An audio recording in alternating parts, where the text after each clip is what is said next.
tudo bem? No episódio de hoje eu vou receber mais uma vez uma grande amiga.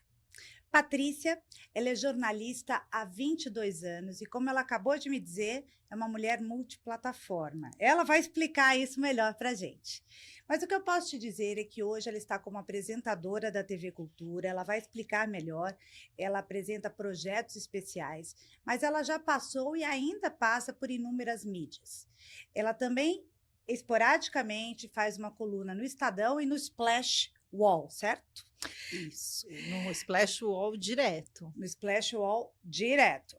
Patrícia também, ela foi voluntária em alguns projetos, e isso é um ponto nela que eu quero destrinchar bastante, porque eu acho que a Paty, como eu carinhosamente a chamo, e vou chamar durante a entrevista toda, difícil chamar de Patrícia, ela se doa demais. Ela tem uma vida intensa, mas ela tem esse lado dela humano muito aflorado. A gente vai falar sobre um monte de coisas, a gente vai tricotar, mas primeiro eu vou cumprimentar e apresentar a nossa convidada e pedir para que ela mesma se apresente para vocês.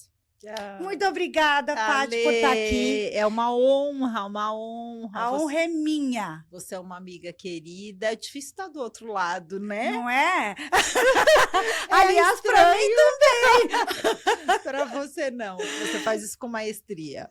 Então, meu amor, eu queria que você antes contasse para a gente. Eu sempre, quando eu recebo uma pessoa, eu gosto de entender ela lá desde o começo. Como era a Patrícia, criança, sonhadora, pensando já em fazer jornalismo? Enfim, conta pra gente como era isso. Olha, eu sempre falo que assim, eu nunca pensei em fazer outra coisa na vida. Desde criança eu pegava o microfone, brincava, queria fazer televisão. Queria escrever, a minha aula, depois um pouquinho, minha aula preferida sempre foi a de português, então eu sempre fui uma criança que queria falar, sempre era falante, sempre estava ali. Eu perdi meu pai muito cedo, com 3 anos, então foi muito difícil, né, não ter essa figura masculina, mas tive um avô muito presente, tive uma mãe muito presente, tive uma madrinha, tive uma família, um irmão, tive uma família um pouco, né, diferente pela questão precoce da perda do meu pai.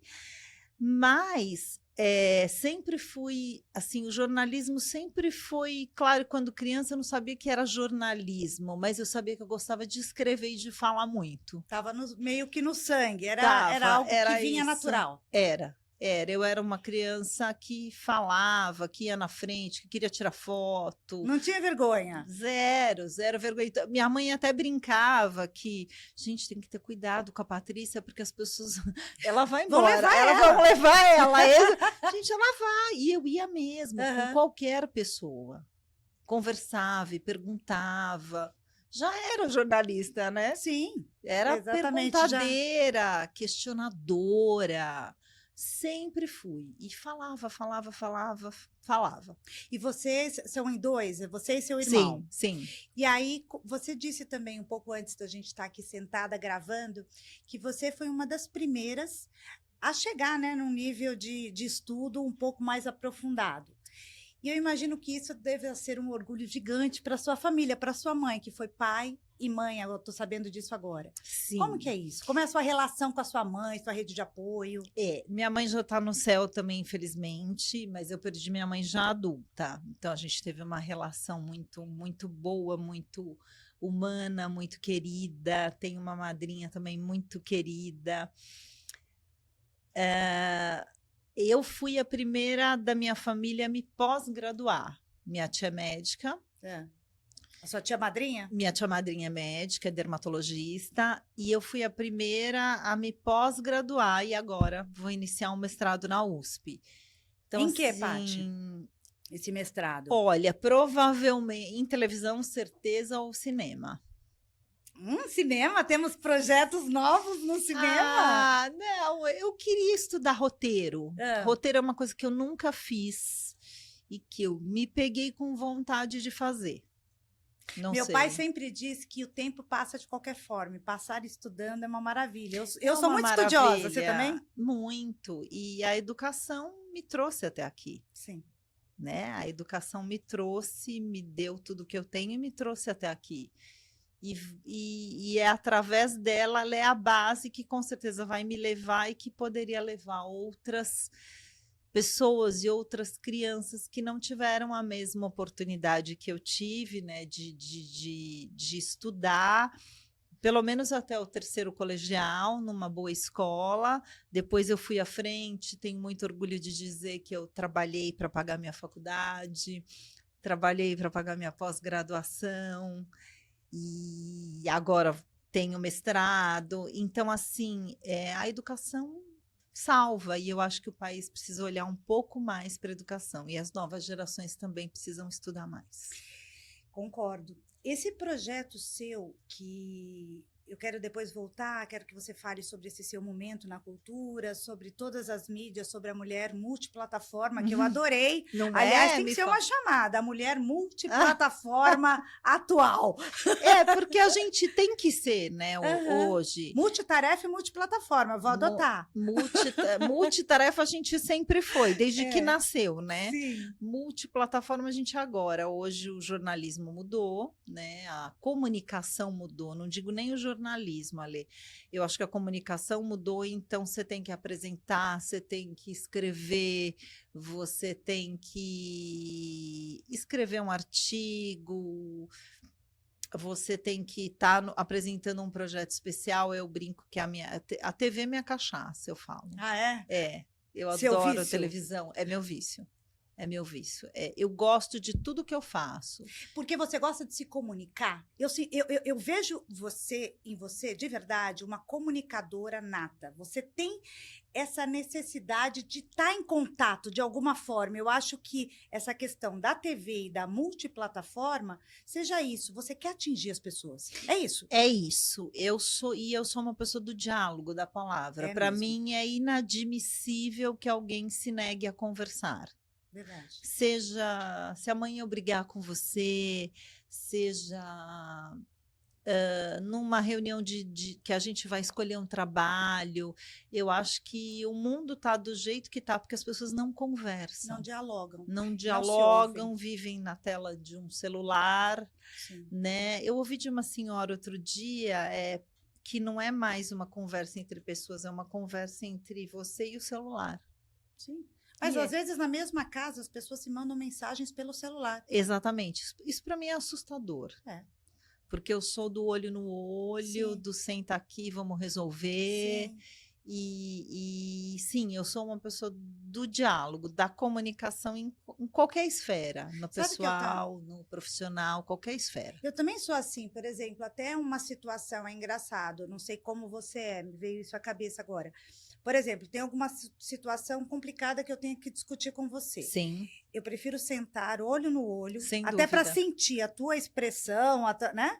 Do que pegar o telefone, por exemplo. Às vezes as pessoas utilizam uma mídia como você se esconde através daquilo. Porque eu gosto de sentar e ver. Eu também. E a gente se resolve. Sim, seja qual for, o diálogo olho no olho, isso que a gente está fazendo aqui, falando, não tem preço e resolve qualquer questão. Verdade. Qualquer questão, por mais difícil que ela seja. É isso aí. E, Pá, você tinha falado, eu ia engatar essa pergunta e acabamos desviando para esse lado. Você fala do poder da informação, como a comunicação, a informação, o estudo é importante para você. Muito. Você é uma pessoa que se envolve, assim como eu falei no começo, em muitos projetos do terceiro setor e tal. Muito. E você teve um projeto muito bonito com crianças refugiadas. Sim. Teve esse envolvimento da educação nesse projeto? Me conta deste projeto em si, como foi? Explica desde o começo para o pessoal. Vamos lá. Esse projeto, uma grande amiga do qual eu tenho muito respeito e admiração, chamada Cláudia Saad, me chamou para fazer um projeto chamado Expressões e Histórias, que era a foto de uma pessoa que se destacasse no seu ramo de atividade e uma história, ou seja, uma expressão que era a foto e uma história. E, inclusive, ela acabou me colocando no livro onde eu tenho uma crônica. E 100% da renda foi revertida para a ONG IKMR, que é a única ONG no Brasil que cuida especificamente de crianças refugiadas. né? Porque existem muitas ONGs e que tem a chancela da ONU. Muitas cuidam de adultos, de refugiados. Ela só cuida de De crianças crianças refugiadas. Então eu sou filha de um imigrante português. Meu pai veio para cá. Meu avô veio para cá também de navio e construiu a vida, construiu a família, construiu. Então, aquele chamado, eu falei, opa, Mexeu com as suas origens. claro que eu vou ser voluntária disso. E aí eu coordenei esse projeto e ajudando onde dava para ajudar, seja acompanhando uma foto, agendando, correndo atrás de patrocínio. Foi uma experiência muito enriquecedora para mim. E existe ainda esse projeto? Ele ainda está em andamento? Você sabe disso? Eu sei que o livro ainda é vendido na Amazon, mas o livro foi feito e entregue para. Nós fizemos um lançamento, conseguimos atingir a meta de vendas, e aí o projeto foi entregue à ONG. Entendi. E aí Que eu segui bacana. com outros projetos. E é diferente esse projeto, eu acho, que ter esse olhar, né, para as crianças refugiadas. Muito, porque são muito sofridas. Eu muito acho que, sofridas. né? Sim, se um refugiado adulto já é difícil, você imagina o que é para uma criança. Sim, ela acho que está totalmente perdida. Você falou do seu pai, que seu pai ele veio de Portugal, Sim, novo. sim. Meu pai também veio de Portugal, da Itália, novo, Sim. com 8 anos. Fugido da guerra, fugido provavelmente, da guerra. que é. Veio de navio também, Sim. com a minha nona Sim. e 6 filhos. E eu percebo até hoje que meu pai tem alguns resquícios. Sem dúvida. Questão de alimento. Sempre todos têm, né? De ter a casa sempre muito estocada. Exato. É uma coisa que fica enraizada. E imagine. Ficou, né? Pois é. Agora, eu fazendo essa relação, não sei se você concorda comigo, eu imagino que essas crianças refugiadas ainda estão numa situação de muito mais vulnerabilidade que os nossos pais enquanto imigrantes vindo para cá. Sem dúvida. Então, porque a criança não entende nem o que está acontecendo. Exato. Onde eu estou, aonde a que Muitas país eu perdem pertenço. o pai e a mãe. Exato. Neste caminho, então é muito cruel. E, Paty, o que mais de projetos que você já se envolveu? Algum deles eu sei, eu trabalho muito com essa questão, né, da violência contra a mulher, a violência em geral. Queria que você me contasse, não só com relação a projetos, mas ao longo dessa sua carreira. A gente, eu poderia dizer que o seu meio é um meio masculino? Ou existe um machismo estrutural, obviamente, presente em todos os lugares? Você sente isso? Já sentiu? Conta da sua experiência com relação a essa questão. Vou falar primeiro do machismo, depois do projeto. Sim, já senti, já fui em reunião que era para fazer um teste de vídeo e fui chamada para tomar um vinho. É mesmo? Sim. Aquele teste do sofá, só que é o teste do vinho. No meu caso era o teste do vinho. E aí, na hora que você fala, não, eu vim aqui fazer um teste de vídeo, procurar uma oportunidade de trabalho, a pessoa não fala mais com você. E senti aquela coisa, eu que sou voluntária de uma ONG, olha que loucura, gente, de violência contra a mulher que a gente vai falar, senti, gente, será que eu vim decotada? Será que eu falei alguma coisa? Será que eu dei a entender? Olha que loucura. Você trouxe para você essa questão. Eu achei que, gente, a culpa é minha. Será que eu fiz alguma coisa que... E não, imagina, jamais. Mas a gente sente isso. Eu posso dizer que é bem cruel. E já senti coisas. Ela tá aqui porque ela é bonita. Ela tá aqui porque... Tem caso com o diretor tal, ou alguém veio indicada do fulano de tal, e aí tem coisa.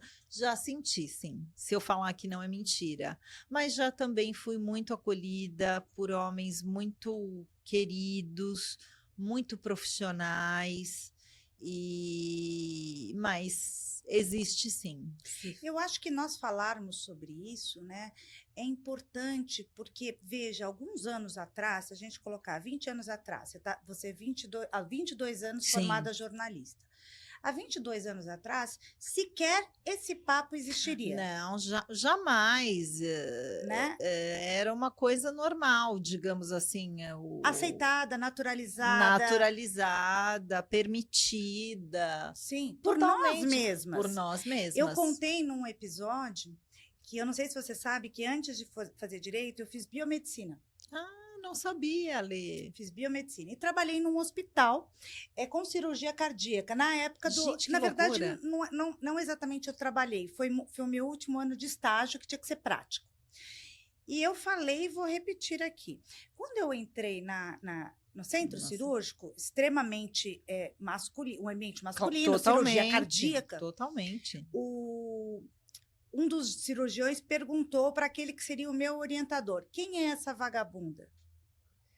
E depois eu Jesus. descobri que assim ele jocosamente chamava todo mundo, como se fosse uma brincadeira, porque para ele era uma Sim, pra brincadeira. ele era normal falar aquilo. E óbvio que eu me senti constrangida, tal, mas me Sim. calei e isso passou. E Eu foi. fico pensando, eu me lembro disso, eu me formei em 98, não sei fazer das contas aqui, mas tem uns 25 anos aí para mais que eu vivi essa situação. E se eu estou reproduzindo ela aqui, é porque ela mexeu comigo. Claro, E de alguma claro. forma ainda é uma feridinha, porque eu morro de vontade de encontrar com essa pessoa Ah, sim, e dar a porque você resposta fala que eu não por que dei. que você não responder. Pois é. Sem dúvida. Então, eu acho que cada vez mais que falamos sobre isso e trazemos, não é uma forma da gente depor contra os ambientes, é falar sobre uma realidade que existe. Que o machismo existe. estrutural é fato. Esses dias mesmo também, eu estava numa reunião online com alguns homens,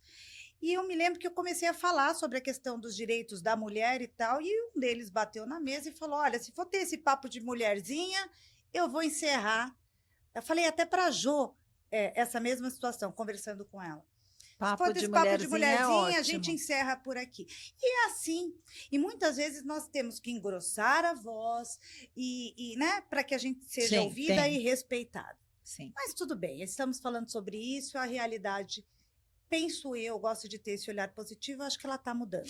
Não, eu acho que voltamos para a educação, né? Exato. Eu acho que durante muitos anos se varreu a sujeira para baixo do tapete. Isso. Hoje a gente está aqui falando sobre isso, já é um grande avanço. Sim.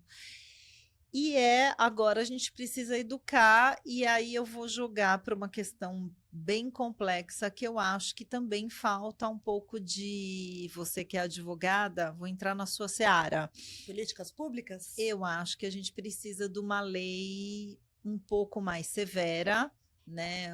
Como o feminicídio se tornar um crime inafiançável, né? A gente precisa falar sobre a reformulação de um código penal extremamente arcaico, de leis extremamente arcaicas que não combinam com 2025. Concordo, 1000%. Né? Sejam elas do direito de família, que tem coisas, né? Porque as famílias mudaram. Exato. Né? As famílias não são as famílias que a gente conhecia. Nós temos hoje as famílias mosaico, os seus, os meus e os nossos. E realmente o direito tem que acompanhar. Isso, ou temos a família que é só um casal, mas que também é uma família, ou um casal e um pet, ou um casal e seja o que você quiser. Isto também é família, você e seu companheiro. Isso. Então, eu acho que o Código Penal, o Código Penal e Civil não acompanhou. E quanto ao feminicídio, então, até você sabe, a pessoa conseguir a tal da medida protetiva, muitas vezes ela já foi assassinada. E quando a medida protetiva não é conferida, descumprida, e a gente clama ao juízo para que prenda essa pessoa, né, diante do risco que ele está causando, porque é uma audácia. Sim.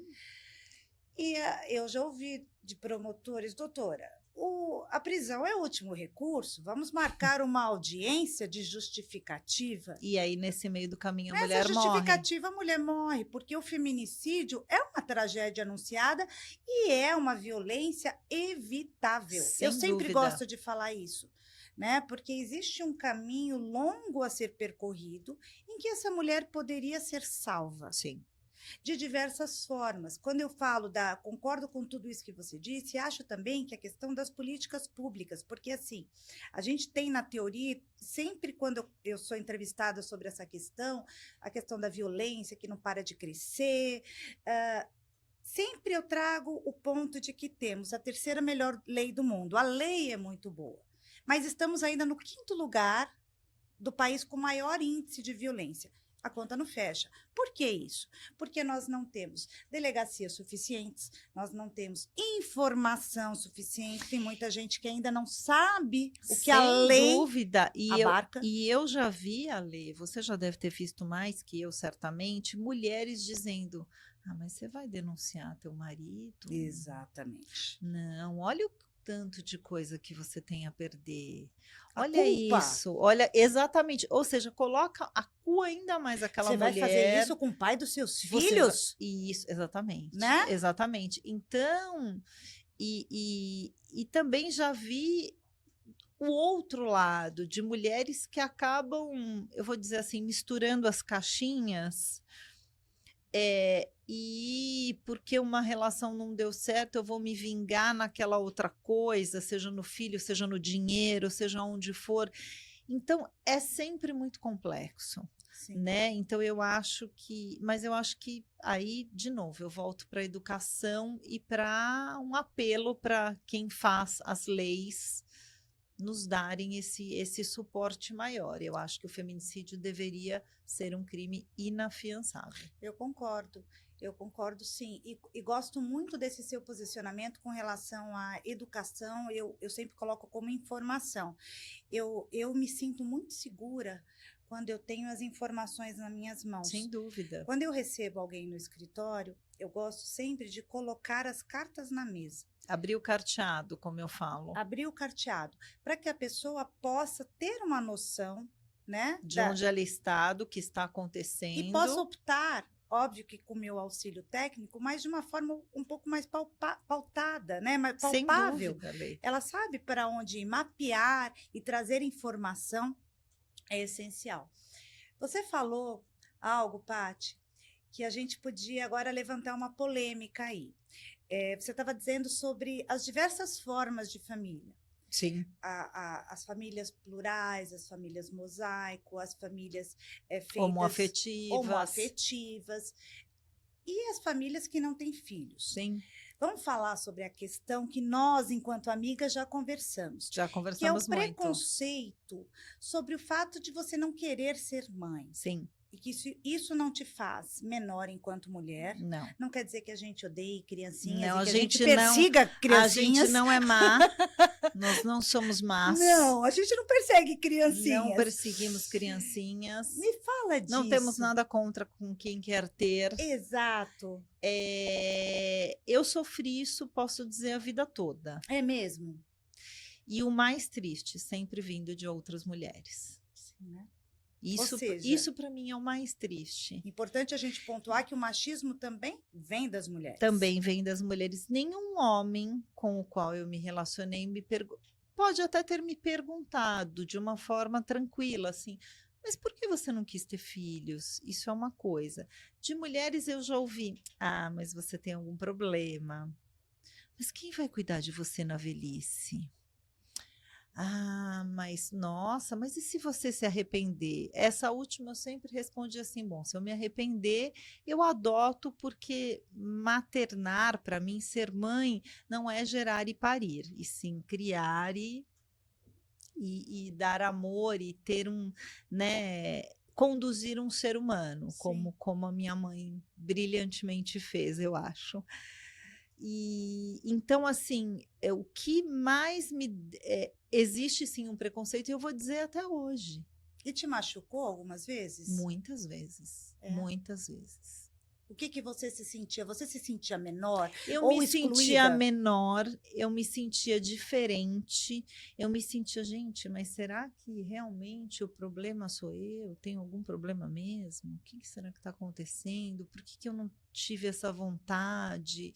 Ou sim, muitas vezes. Sabe o que eu já senti?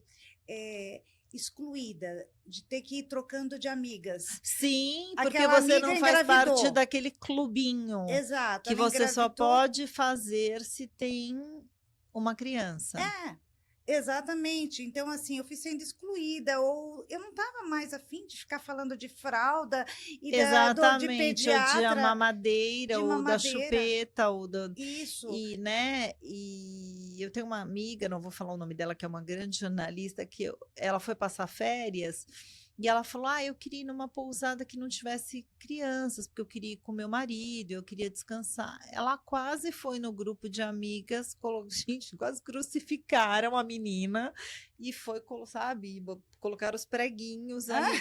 E eu falei, gente, ela só quer descansar com o marido dela, ela Sim. não está dizendo que vocês não podem viajar com os filhos de vocês, Sim. né? Então, existe sim, existe até hoje. É um preconceito vindo, na maioria das vezes, vou falar por mim, mas das minhas as amigas que eu tô aqui dando voz, de mulheres que as pessoas não entendem que aquilo foi uma escolha de vida, ou que muitas vezes até a vida te levou àquilo. Sim. Você achou que não tinha achado um companheiro para ser pai dos seus filhos. E tá tudo certo. E tá tudo bem. É. Eu até acho, assim, eu muitas vezes eu senti alguns, falando agora por mim, também como você, um preconceito de amigas. Sim. Alguns momentos um preconceito meu mesma. Sim, porque você ouve tanto que você começa a falar assim, gente, mas alguma coisa realmente deve estar errada. Um desconforto, porque eu sou casada e o meu marido, ele tem filhos de outras relações, como se eu fosse menos. Isso sabe? Sem dúvida. Aquela sensação, as outras tiveram filho, eu não tive. E você não, então você é menor. É, uma sensação de desconforto. Ah, são seus filhos? Não, não são meus. E aquele sorrisinho amarelo. Então, exatamente, é uma situação ruim. De desconforto. E que eu acho muito bacana que a gente fale. A Leila, esses dias, né, do Palmeiras, a falou Leila sobre isso. Maravilhosa muito falou.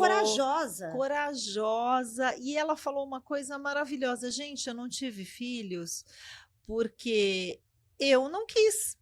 Simplesmente. Simples assim. É muito simples. Porque eu não quis. Porque se eu quisesse, eu teria escolhido um outro marido que quisesse ter filhos. Ela falou isso, É isso.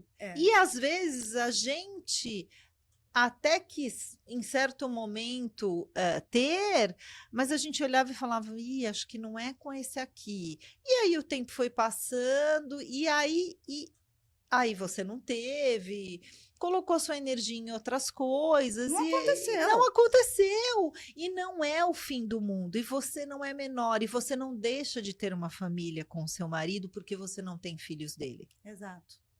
E eu acho muito importante que se fale sobre isso. E acho também importante dizer que, pelo menos por mim, essa minha fala nem sempre foi assim. Nem sempre foi assim no sentido de, muitas vezes, o meu marido precisou reafirmar para mim que éramos uma família, porque eu não me sentia assim. Maravilhoso então, ele. É. Porque muita gente acha que a família ela só é constituída se há filhos. Né? Então, não, gente, um homem e uma mulher são companheiros de vida, são família, porque os filhos vão embora uma hora, mesmo você os tendo. Sim. Eles vão seguir o caminho deles. Né? E hoje eu tenho 4 chihuahuas. Se for... então você tem uma família. Óbvio. Eu tenho uma família de pets que me enlouquece. E se você tivesse uma família de plantas ou do que você gostasse, o conceito de família, ele não está atrelado a filhos há muito tempo. Eu adorei que você tenha falado disso, e eu acho que você foi uma das amigas, Paty, que eu primeiro falei sobre esse assunto. Esse bobear, isso nos ligou de cara. Porque da hora, porque a gente se identificou. Sim. Nas nossas dores, talvez, ou sei lá. Sim, sem dúvida, porque é uma dor. É uma dor você ouvir de alguém exatamente, mas você não tem filhos com ele, mas vocês não querem ter filhos? Ela é estranha. Nossa, mas que moça estranha, ela tem algum problema. Agora vamos falar de problema mesmo, mas que você me disse que o jornalismo a escrita te salvou. Eu achei muito Sempre. bonito isso. A gente sabe que a pandemia foi um marco aí na vida de todos nós. Todo mundo. Eu me lembro de eu sair na varanda e eu olhava, assim, aquelas ruas vazias, eu sentia que eu estava naquele Walking Dead. Eu Juro lembro que eu da sentia imagem isso. da Paulista sem nenhum carro, assim. E esses dias, você me emocionou, nossa, eu fiquei arrepiada com a imagem que você pôs. Nossa, eu Ai, fiquei assim, eu eu tenho que tomar também, cuidado eu para não chorar também. aqui, Do porque Papa do Francisco Papa Francisco. sozinho, que infelizmente nos deixou. Nos deixou, e foi vendo o Instagram da Paty que eu vi isso daí. Um homem que falou pela primeira vez também sobre uma questão para quem da bênção para casais divorciados, para casais homoafetivos. Foi um homem à frente do seu tempo, feminista, que falou sobre a pedofilia dentro da Igreja Católica.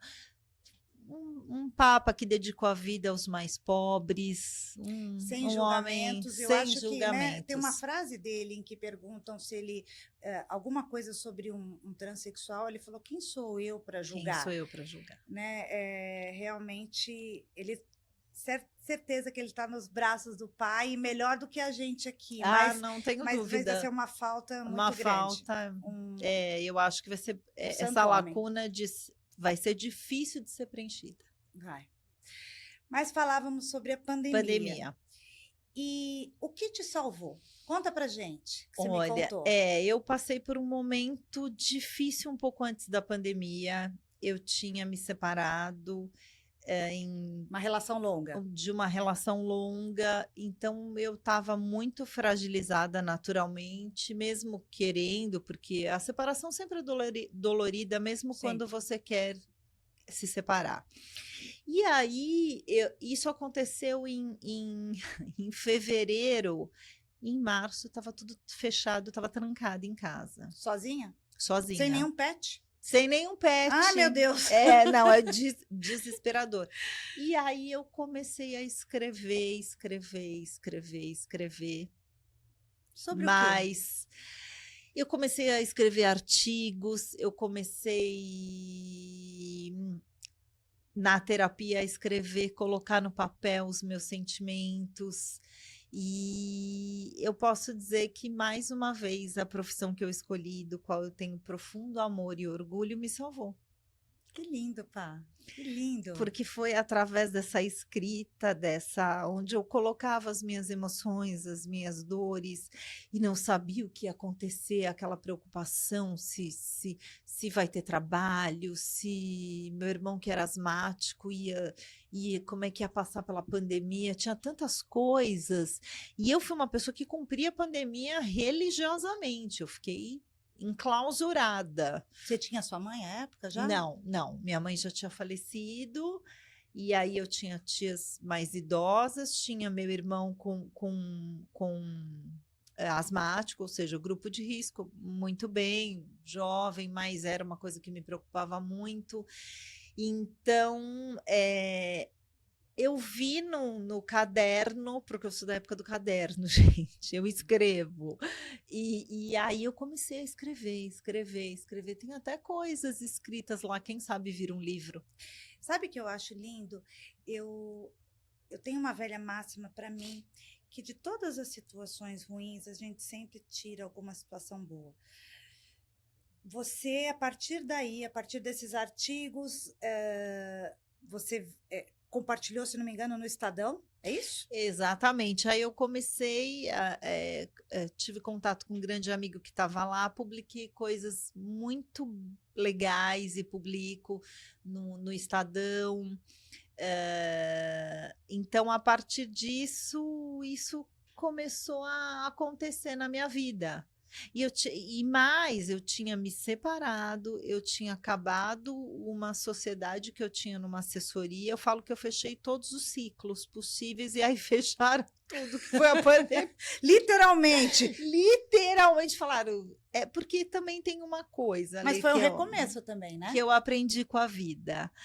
Se você tá ali no quentinho, tá tudo bem, ali na zona de conforto, que não tem nada de conforto, devia ser uma zona de desconforto, você, uma hora a vida fala assim, você não vai fazer nada, então pera um pouquinho. É. Então nós vamos fazer. E foi exatamente o que aconteceu comigo. Mas eu posso te confessar uma coisa? Nesses momentos, talvez não a pandemia, eu gosto desses momentos de desconforto. Não, é um momento que assim, Que você tem que se arregaçar as mangas sacode, e... levanta, sacode a poeira e dá a volta por cima. É exatamente o que diz a música.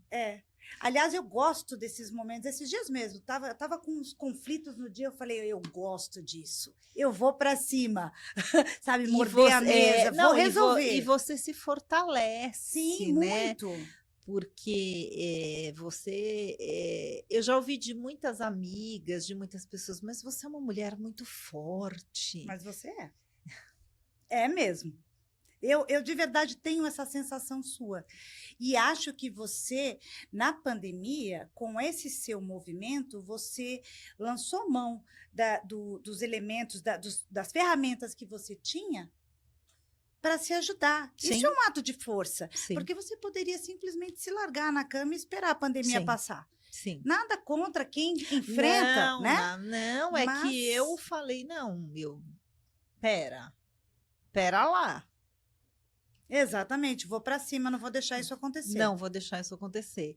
E ao mesmo tempo eu tenho, vou falar o que as pessoas, é tão ruim a gente falar da gente, né? Eu tenho essa força, eu me mostro sempre muito forte.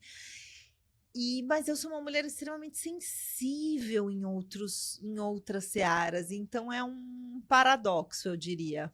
Eu também sinto assim, e vou te dizer uma coisa, e aceite esse elogio. As mulheres mais brilhantes que eu conheço, e você está entre elas têm esse paradoxo. E eu acho que essa sua sensibilidade é extremamente importante. Sim. Na sua carreira. E Sim. eu ia te fazer uma pergunta, mas eu acho que eu tenho a resposta, mas eu vou fazer a pergunta ainda assim. Faça. Se essa sua sensibilidade é o que te move a sempre ter esse olhar, Paty, porque eu posso falar por mim. Eu acho que não teve um pedido que eu te fiz que você tenha negado. A Jo, que é a nossa queridinha. Amo. Que esteve conversando aqui conosco, é a fundadora do Mulher Reviva. É uma ONG que a gente ajuda, a Paty também ajuda. Sim, somos muito. Voluntárias dela há muito tempo. A Jo, para mim, é a maior referência de combate à violência contra a mulher. Eu acho que ela ainda não teve o espaço merecido, falamos sobre isso nos bastidores, mas eu tenho certeza que ela vai ter, porque... tem pessoas como você, tem pessoas como a Ju, que é uma outra amiga nossa. Verdade. Que estão com ela e que a gente não larga a mão de ninguém. Sim. A Ju tá com ela também? Também, eu não sabia disso. A Ju, ela não gosta que fale, mas eu vou falar. A Ju é a fundadora da Maria Brigadeiro e ela doou, acho que no Natal, panetones para as mulheres vítimas de violência. Que legal. Então, assim, a gente vai... E realmente, eu sou uma pessoa que, se você me ligar às 3 da manhã... Ela está sempre disponível. E falar, eu estou em Parelheiros, nada contra Parelheiros, gente, estou falando porque é um pouco longe. Se eu tiver... E estou aqui sem dinheiro, sei lá, fui assaltada, estou aqui, eu vou levantar da minha cama e vou lá. Vamos deixar o telefone dela? Vai que... E assim, então eu realmente eu não sei falar não, eu acho que isso é uma questão de humanidade. Sim, isso é lindo em você. E eu acho que hoje as pessoas estão muito carentes disso, Paty. E eu acho que as pessoas estão extremamente egoístas, extremamente materialistas, sem hipocrisia, porque sem dinheiro não se vive, dinheiro é bom, dinheiro é importante, é preciso, mas eu acho que está faltando sensibilidade, tá faltando toque, tá faltando olho no olho, tá faltando diálogo, tá faltando se colocar no lugar do outro. A gente voltar um pouquinho, né? Eu acho que a gente tem que voltar a várias casas. É isso. E fazer o básico. Conversar, olhar para o outro. Olhar para o outro. Ter uma visão empática. E principalmente... se colocar no lugar do outro, que é sempre o mais difícil. Sim, Sim, realmente. Eu acho também, na verdade, é uma das características no ser humano que eu mais gosto. Não é fácil sempre, mas você ter aquela visão de empatia para o Sim, próximo. Eu gosto muito de gente. eu Eu também. adoro. Eu E também. meu pai, ele fala uma frase que eu acho muito bacana. Dentro da simplicidade dele, quando você está com um problema, ele fala: pega um ônibus e vai tomar um banho de polvo. Que Porque o bonitinho. banho de polvo é isso, você vê a Te realidade. traz.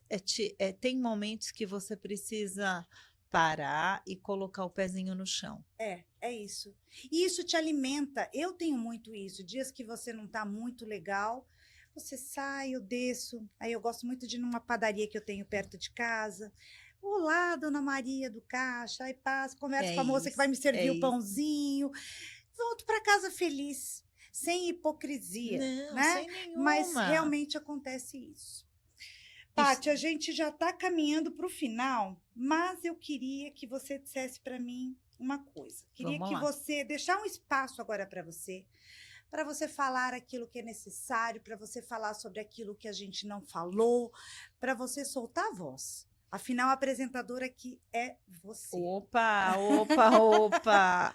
Eu acho que eu volto na seara da educação e das políticas públicas, e eu acho que hoje se fala muito em feminismo e pouco em feminino. Sim, Eu acho que a palavra sororidade é muito bonita, muito bacana, mas a gente não vê ela no dia a dia, na maioria das verdade, vezes, uma pena. né? Então eu acho que nós mulheres precisamos, na minha visão, deixar de lutar por questões de como que aquele vai falar, se a linguagem é esta ou aquela, e lutar por salários iguais, lutar pelo direito de poder sair na rua sem ser morta, lutar pelo direito de que essa lei mude e o feminicídio se torne um crime inafiançável, lutar pela mudança do Código Civil e Penal. Eu acho que nós mulheres conquistamos um espaço, mas ainda temos pouca voz. Eu também acho.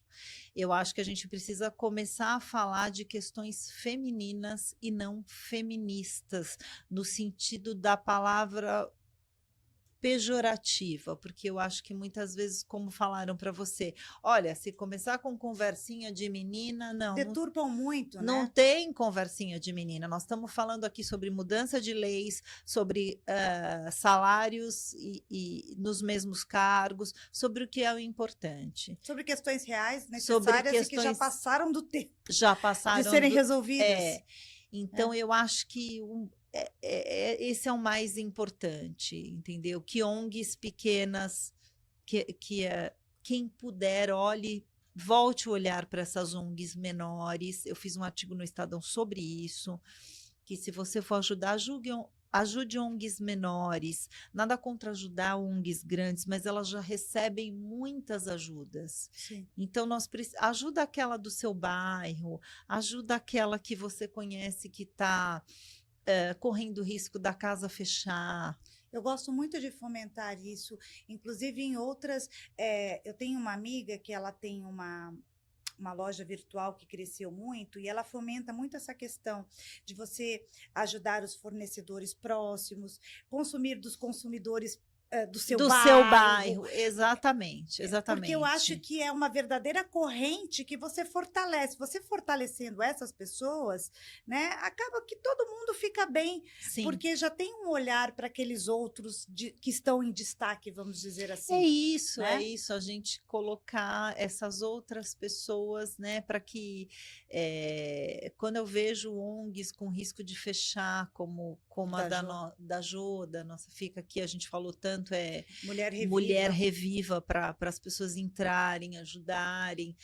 Então, assim, eu fico extremamente triste, porque assim, recurso nesse país não falta. Também acho. Tá? A gente paga muito imposto, recurso nesse país não falta. Falta que quem está lá com a caneta destine este recurso para o lugar correto.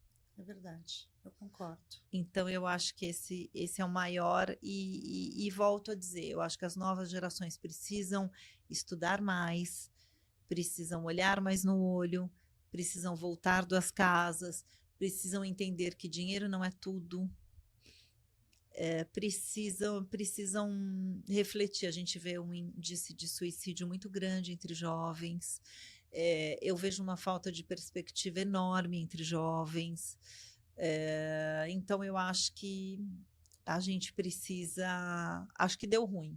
Vamos voltar a duas casas.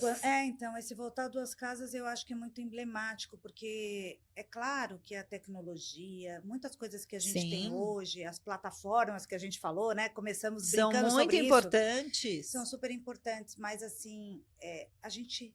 Gostei, tem que voltar a duas casas para a gente entender que antes dessa tecnologia toda, dessa revolução, tem um ser humano, tem um ser humano.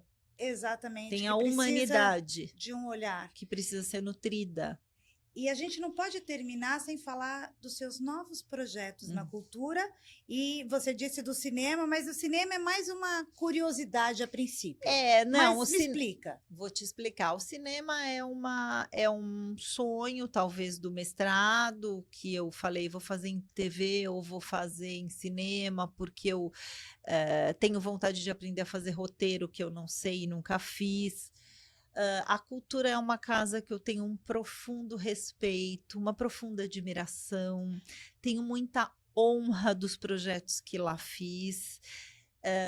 Tem projetos aí que eu acredito que aconteçam ainda esse ano, que dependem de algumas aprovações, mas eu acredito que aconteçam. Além disso, eu edito uma revista que chama Mensch. Mensch quer dizer em alemão humano. Eu falo alemão. Ser humano, né? Humano. Uhum. Então, tem tudo a ver comigo, né? Tudo. Escrever para tudo. E foi por acaso, pelo que eu vi. Você Foi fez um podcast esses dias, né? Eu apresento o podcast e faço... A Mensch foi um blog, ela fez 13 anos, ela é de um grande amigo chamado André Porto, e ele me chamou para escrever quando era um blog. E hoje virou uma revista que tem os globais e grandes personalidades e empresários na capa. Que legal, Paty.